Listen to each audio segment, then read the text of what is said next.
Programang ito ay rated SPG. Striktong patnubay at gabay ng magulang ang kailangan. Maaaring may masiselang tema, lengguwahe, karahasan, sexual, horror o droga na hindi angkop sa mga bata. Isang mapagpalang araw, kapamilya. Welcome back. At narito ang mga pinakamainit na tagpo sa FPJ's Batang Quiapo. Galit na galit si Rigor matapos niyang malaman na buhay pa pala itong si Ramon Montenegro. At nakomatos nga ito. Ayon sa kanya, may sa demonyo talaga si Ramon. Ngunit pinagsabihan siya ni Mando na hayaan na lamang na ang batas ang lumitis kay Ramon.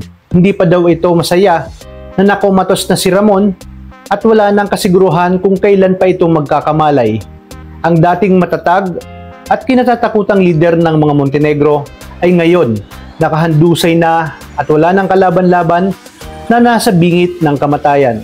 Sa labas ng ospital ay hindi mapakali si Rigor, tila hindi siya kontento na nagawa niya ng mapabagsak si Ramon at sa kanyang isipan ay may isang bagay na dapat masiguro na hindi na dapat makabangon ang mga Montenegro. At sa likod ng mga ito ay mas lalong dumadagundong ang presensya ng mga makapangyarihang gerero, si Mayor Miguelito at si Vice Mayor Roberto Guerrero, na walang ibang inisip kundi tapusin na si Ramon habang may pagkakataon pa at tugisin itong si Tanggol.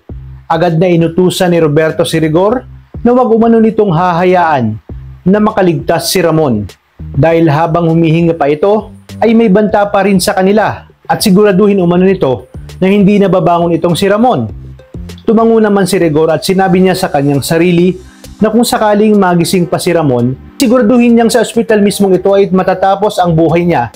Dagdag pa niya na walang Montenegro ang dapat manatiling nakatayo.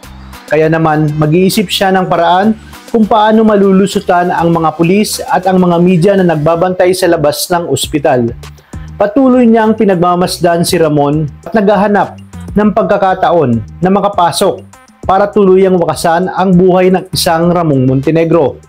Samantalang sa loob naman ng kubo kung saan nagtatago si Tanggol ay nakarating na sa kanya ang balita at nagdilim ang kanyang paningin nang marinig niya na si Ramon ay nasa koma ngayon at nalaman niya rin ang balita na tatapusin mismo ito ni Rigor at ng mga gerero sa loob ng ospital. Kaya kinakailangan niya umanong makagawa ng paraan para maitakas ang kanyang ama. Kaya namang kapamilya, pakaabangan natin kung ano ang taktika at diskarteng gagawin ni Tanggol upang mailigtas si Ramon. Kaya tuloy-tuloy lang ang pagtutok dito sa numero 1 teleserye ng Sambayanan. Maraming salamat sa inyong panonood at pagpalain tayong lahat, kapamilya.